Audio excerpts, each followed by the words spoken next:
Hello everyone! Today, pag-uusapan natin itong dalawang products na to. Pareho silang brand, Estee Lauder. Iko-compare ko sila, ang original at saka yung fake. Para guys, maging aware kayo. Sana panoorin nyo hanggang dulo. Baka ay isa rin kayong katulad ko na bumibili online sa Instagram or sa Facebook. At least, di ba, makaiwas tayo. Ito siya guys, nakita ko, itong fake na to, nakita ko ito sa Instagram.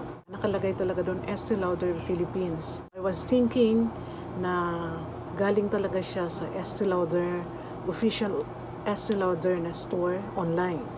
Pero nagkamali pala ako. At the same time guys, nagdududa ako kasi ang alam ko guys, ang Estee Lauder ay hindi talaga nagsisale ng halos kalahati. Ang original nito guys, which is ito, ang original nito, pagkabili ko nito, 6,200 sa physical store ng Estee Lauder. 6,200, 50 ml. Out of curiosity, as I have said dun sa isa kong video na unboxing, talagang bumili ako. 2007 is 2007. Malaking bagay na yun. It's not funny guys. I've learned my lesson the hard way. At sana ma-aware kayo dito guys na hindi lahat ng nagbebenta dyan online ay totoo. Meron talagang mangilan-ngilan na scammer.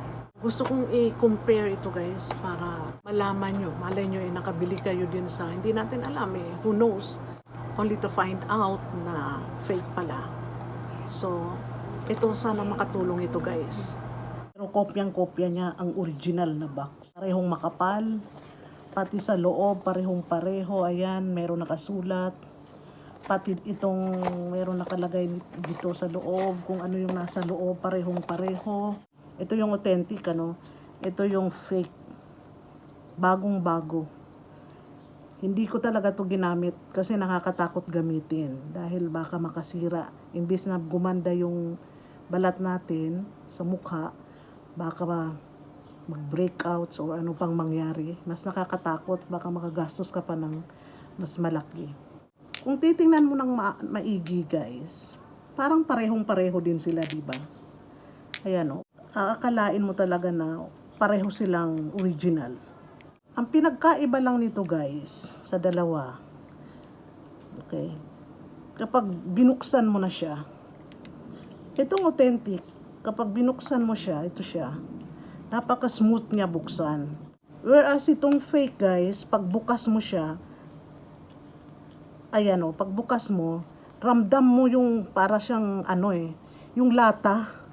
Di ba magkaibang kulay? Sa kulay pa lang guys, magkaiba na. Tingnan mo yung kulay ng fake ito, napaka-light na yellow. Ayan, hindi talaga magkapareho sa kulay. So ito yung original, light brown. Ito naman yung fake, light yellow.